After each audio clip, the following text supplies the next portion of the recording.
South Africa, there is rising anger over illegal immigration, and it's dominating the political agenda in the run-up to next month's election. Now, the government claims it's tightening security on its border, but the BBC visited the country's busiest crossing post and, close by, witnessed migrants coming over the border unchallenged. Jenny Hill sent this report from the town of Musina. It's a freedom of movement South Africa would rather you didn't see. On its border with Zimbabwe, no guards, no barrier, no control.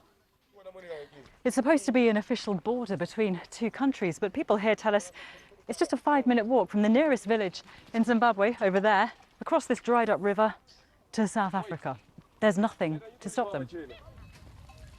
A way in for those seeking a better life. An easy target too for criminal gangs. Nearby, the remains of an old border fence, no obstacle for smugglers and traffickers. It's a dangerous journey for migrants. The people who make it through the bush to the nearest town of Musina share terrible stories. I'll be feeling like I want to cry. I'll be feeling like thinking too much of my situation.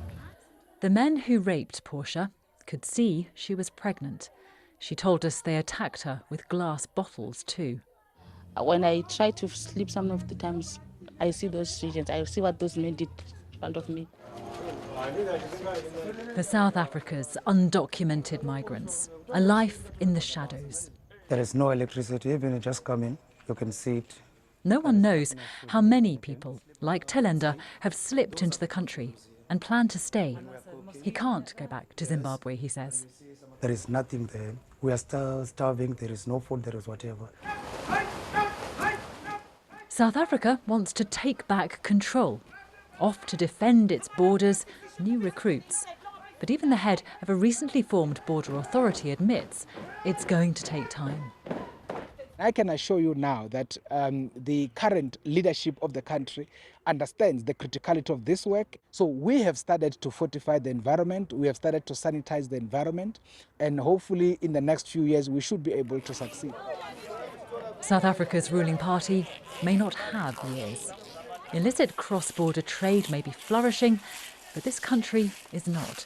Its infrastructure's failing, unemployment, crime are high, and an election's coming. For opposition parties, illegal immigration is a big issue. I mean, it would be offensive to not even speak about the reality of what it does to our public systems, what it does when people don't pay taxes, but they expect to live and benefit of the goods and services that our government provides. Even as South Africa prepares, perhaps, to redraw its political map, need, desperation, define this country's limits. Jenny Hill, BBC News, Musina.